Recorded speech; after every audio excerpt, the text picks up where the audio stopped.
Good morning everyone. I hope आप सब बढ़िया होंगे। आज जो हम करेंगे हिमाचल प्रदेश पटवारी परीक्षा 2025-26 के लिए जो आपका टॉपिक रहेगा वो रहेगा land records, land taxes, PM किसान योजना, लॉ एंड रूरल नॉलेज। ठीक है, ये आपका आएगा 85 जो आपका दिया गया है कि सब्जेक्टिव जो रहेगा उससे ये क्वेश्चन बन सकते हैं। क्वेश्चन रहेंगे महत्वपूर्ण। प्लीज़ चैनल को सब्सक्राइब कर ले, फॉलो कर ले और अपने फ्रेंड के साथ शेयर कर लें। तो चलते हैं सबसे पहले क्वेश्चन पे। क्वेश्चन नंबर 1 पूछता है but is the main purpose of land records. भूमि रिकॉर्ड का मुख्य उद्देश्य क्या है? Tax collection, proof of ownership, loan distribution या क्रॉप इंश्योरेंस। तो इसका जो सही आंसर हो जाएगा वो हो जाएगा ऑप्शन नंबर बी। भूमि रिकॉर्ड का मुख्य उद्देश्य है proof of ownership. Next question, question number 2, जमाबंदी क्या दर्शाती है? But does jamabandi show crop details, ownership and rights of land, irrigation plan या टैक्स रिसिप्ट। तो ऑप्शन बी का हो जाएगा, तो क्वेश्चन नंबर सेकंड का हो जाएगा option number B. Ownership and rights of land को दर्शाती है कि आपकी जमाबंदी। नेक्स्ट, जमाबंदी सामान्यतः कितने वर्षों में तैयार की जाती है? Jamabandi is prepaid after how many years? 1 year, 2 year, 3 year या 5 ईयर। तो ये की जाती है 5 सालों के लिए। कितने सालों के लिए? 5 सालों के लिए। Next question, question number 4, khasra is related to which record? Khasra किससे संबंधित होता है? Land map, field details, tax register या पंचायत रिकॉर्ड। तो इसका जो सही आंसर हो जाएगा वो हो जाएगा, खसरा किससे आपको दिखाता है? फील्ड डिटेल्स क्या दिखाता है? ये आपके पास कितनी फील्ड हैं, किसके नाम पे है, ठीक है, आपकी ज़मीन, तो ये किसका रहता है? खसरा। और ये एक यूनिक नंबर होता है, खसरा नंबर। नेक्स्ट क्वेश्चन, खेत की सीमाएं दर्शाने वाला नक्शा क्या कहलाता है? Map showing field boundaries is called jamabandi, sajra, girdawari या इंतकाल। तो क्वेश्चन नंबर 5 का क्या हो जाएगा? तो ये क्या दिखाता है? सजरा। Map showing field boundaries is called shajra. Next question, गिरदावरी का संबंध किससे है? Girdawari is related to which activity? Land tax, crop inspection, mutation या मैपिंग। तो क्वेश्चन नंबर 6 का जो हो जाएगा, जो आपकी क्रॉप इंस्पेक्शन की जाती है वो गिरदावरी से रिलेटेड है। Okay. Next question, who conducts गिरदावरी? गिरदावरी कौन कराता है? तहसीलदार, पटवारी, एसडीएम या पंचायत सेक्रेटरी। तो क्वेश्चन नंबर 7 का हो जाएगा, गिरदावरी करवाता है आपका पटवारी। ओके। क्वेश्चन नंबर 8 के ऊपर चलते हैं। इसमें पूछा जा रहा है कि भूमि का नामकरण कहलाता है? Transfer of land ownership is called बंदोबस्त, इंतकाल, गिरदावरी या पैमाइश। तो क्वेश्चन नंबर 8 का क्या होगा? दो भूमि का नामकरण कहलाता है इंतकाल। ओके। क्वेश्चन नंबर 9 के ऊपर चलते हैं। भूमि कर का निर्धारण किस आधार पर होता है? Land tax is assessed on the basis of farmer income, soil irrigation and crops, population या वेदर। तो बताइए इसका क्या होगा? क्वेश्चन नंबर 9 का वीडियो को पॉज कर लें, फिर अपना आंसर लगाएं। तो क्वेश्चन नंबर 9 का जो सही आंसर हो जाएगा, land tax is assessed on the base of soil irrigation and crops. ये किसके ऊपर डिपेंड करता है? आपकी मिट्टी के ऊपर, सिंचाई के ऊपर और जो आपकी क्रॉप्स होती हैं उनके ऊपर।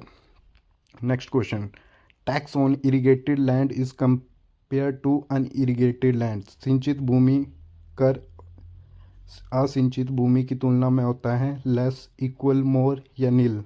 तो क्वेश्चन नंबर 10 का हो जाएगा मोर।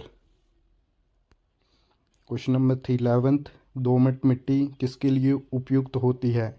Loamy soil is suitable for only rice, most crops, only wheat या barren land.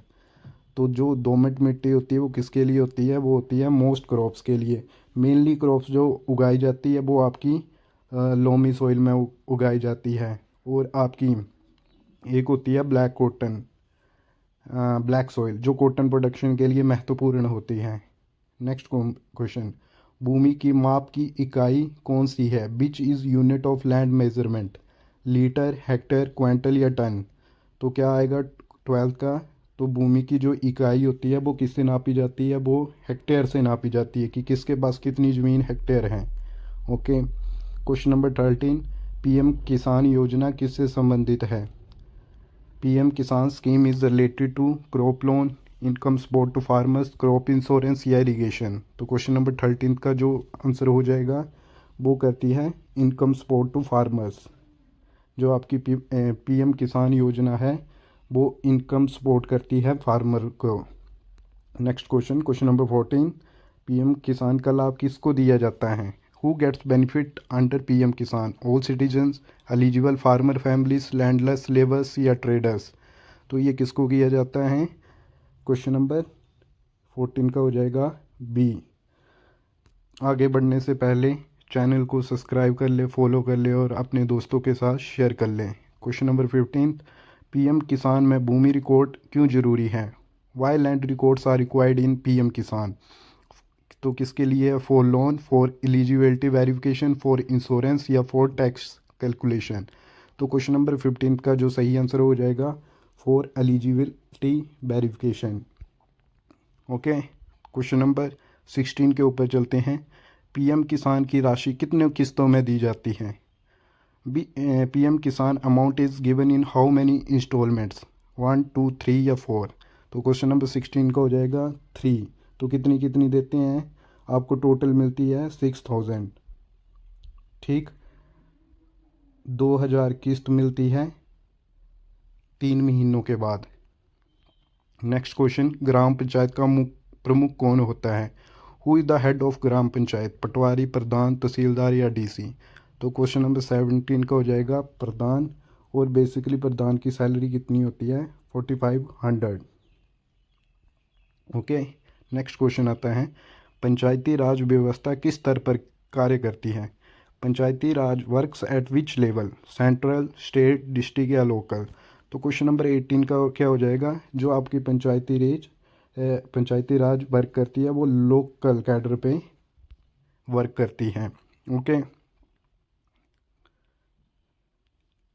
Next question, MNREGA योजना का मुख्य उद्देश्य क्या है। Main objective of MNREGA is agriculture growth, rural employment, education या हेल्थ। तो क्वेश्चन नंबर 19 का क्या होगा, तो ये हो जाएगा रूरल एम्प्लॉयमेंट। और आपको मेरे को कमेंट सेक्शन में ये बताना कि मनरेगा की स्थापना कब की गई थी, उसकी डेट बतानी है। क्वेश्चन नंबर 20, फसल चक्र अपनाने से क्या लाभ होता है। But is the benefit of crop rotation, land becomes barren, soil fertility increase, tax increase या प्रोडक्शन डिक्रीज। तो बेनिफिट ऑफ क्रॉप रोटेशन, तो ये किसके लिए होती है, तो ये होती है सॉइल फर्टिलिटी इंक्रीज करने के लिए आपको क्रॉप रोटेशन की ज़रूरत पड़ती है। Okay. Next question, question number 21, भूमि विवाद में सबसे महत्वपूर्ण रिकॉर्ड कौन सा है। Most important record in land distribute is panchayat decision, jamabandi, oral statement या गिरदावरी। तो क्वेश्चन नंबर 21 का जो हो जाएगा, most important record in land distribute is called jamabandi. तो उसको क्या बोला जाता है, जमाबंदी। नेक्स्ट क्वेश्चन, क्वेश्चन नंबर 22, भूमि सुधारों का उद्देश्य क्या है। Objective of land reforms is increase tax, equal distribution of land, stop farming या अर्बनाइजेशन। तो क्वेश्चन नंबर 22 का जो सही आंसर हो जाएगा वो हो जाएगा equal distribution of land. Land reforms का काम क्या होता है, equal distribution of land. Next question, question number 23, सिंचाई का मुख्य लाभ क्या है। Main benefit of irrigation is less tax, increase production, land degradation या लेस लेबर। तो क्वेश्चन नंबर 23 का हो जाएगा इंक्रीज्ड प्रोडक्शन। ओके। बेसिकली आपकी जो इरिगेशन होती है जो हिमाचल में की जाती है उसको बोलते हैं फरो इरिगेशन, जो आपके कुल के द्वारा की जाती है। और एक होती है आपकी ड्रिप इरिगेशन और एक होती है sprinkler irrigation. Okay. Question number 24, rural development schemes are implemented through police, panchayat, court या बैंक्स। ग्रामीण विकास योजनाएं किसके माध्यम से लागू होती हैं, तो किसके माध्यम से होती हैं, तो ये होती है पंचायत के माध्यम से। ओके। क्वेश्चन नंबर 25 के ऊपर चलते हैं। शुष्क खेती किस क्षेत्र में की जाती है? Dry farming is practice in high rainfall areas, low rainfall areas, coastal areas या फॉरेस्ट एरियाज। तो 25 का जो सही आंसर हो जाएगा, जहाँ पे आपकी लो रेनफॉल एरियाज होती हैं वहाँ पे ड्राई फार्मिंग की जाती है। नेक्स्ट क्वेश्चन, फसल बीमा योजना का उद्देश्य क्या है? Objective of crop insurance scheme is increase tax, protect farmers from risk, increase export या लैंड मेजरमेंट। तो 26 का जो सही आंसर हो जाएगा वो हो जाएगा, फसल बीमा योजना का उद्देश्य क्या है? प्रोटेक्ट करना फार्मरों को, अगर कोई आपदा आ जाती है जैसे बारिश गिरना ज़्यादा या कोई भी आपदा आ जाती है तो इसका काम होता है फसल बीमा योजना का। नेक्स्ट क्वेश्चन, क्वेश्चन नंबर 27, भूमि का सीमांकन क्या कहलाता है?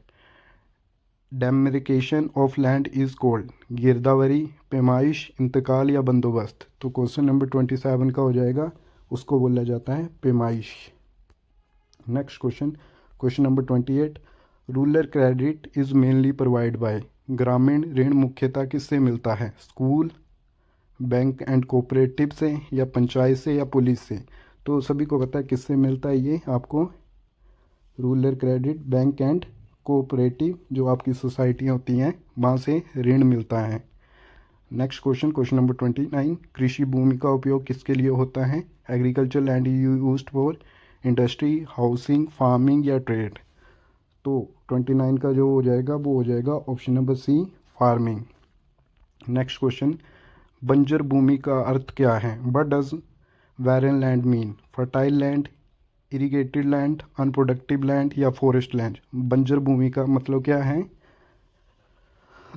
तो इसका जो सही आंसर हो जाएगा वो हो जाएगा अनप्रोडक्टिव लैंड, जहाँ पे कोई भी फसल वगैरह नहीं होती है उसको बोला जाता है बंजर भूमि। Next question, why land records are digitise. भूमि अभिलेखों का डिजिटलीकरण क्यों किया जाता है? Transparency and timing saving, increase distribute, increase tax या रिड्यूस फार्मिंग। तो क्वेश्चन नंबर 31 का हो जाएगा, भूमि अभिलेखों का डिजिटलीकरण इसलिए किया जाता है क्योंकि ट्रांसपेरेंसी बनी रहे और टाइम की सेविंग होती रहे। नेक्स्ट क्वेश्चन, क्वेश्चन नंबर 32, ग्रामीण क्षेत्र में विकास का आधार क्या है? Base of rural development is industry, agriculture, mining या टूरिज्म। तो क्वेश्चन नंबर 32 का क्या हो जाएगा, base of rural development is called agriculture. सबसे महत्वपूर्ण क्या है, रूरल में एग्रीकल्चर को फॉलो किया जाता है जो आपके रूरल एरिया होते हैं। नेक्स्ट क्वेश्चन, क्वेश्चन नंबर 33, बोई गई फसल की जानकारी कहाँ दर्ज होती है? Sown crop details are recorded in jamabandi, girdawari, sajra या इंतकाल। तो क्वेश्चन नंबर 33 का जो क्या हो जाएगा, जो आपकी बोई गई फसल की जानकारी होती है वो कहाँ दर्ज होती है? गिरदावरी में। Okay. Next question, question number 34, भूमि पर सरकारी अधिकार किससे दर्शाया जाता है? Government rights over land are shown by khatauni, jamabandi, crop register या पंचायत रिकॉर्ड। तो क्वेश्चन नंबर 34 का हो जाएगा जमाबंदी। Government rights over land are shown by jamabandi. Next question, question number 35, smallest unit of rural society is. ग्रामीण समाज की सबसे छोटी इकाई क्या है? डिस्ट्रिक्ट, तहसील, विलेज या स्टेट। तो क्वेश्चन नंबर 35 का जो सही आंसर हो जाएगा, smallest unit of rural society is called village. जो आपका गांव है वो स्मॉलेस्ट यूनिट होता है रूरल सोसाइटी का। नेक्स्ट क्वेश्चन, क्वेश्चन नंबर 36, कृषि उत्पादन बढ़ने का प्रमुख साधन क्या है? Major means to increase agriculture production is irrigation, tax, population या डिस्ट्रीब्यूट्स। तो क्वेश्चन नंबर 36 का जो मेनली जो एग्रीकल्चर प्रोडक्शन अगर आपको इंक्रीज करनी है तो वो किसकी ज़रूरत पड़ेगी आपको? तो वो पड़ेगी आपको इरिगेशन की। पटवारी का मुख्य कार्य क्या होता है? Main duty of Patwari is law and order, maintain land records, deliver justice या कलेक्ट टैक्स। तो पटवारी का जो मुख्य कार्य होता है वो होता है 37 का वी, मेंटेन लैंड रिकॉर्ड्स। वो मेंटेन करके रखता है कि किसके पास कितना लैंड है। क्वेश्चन नंबर 38, भूमि पर किसे देना होता है? भूमि पर कर किसे देना होता है? हु पे is land revenue? Government, farmer, trader या लेबर।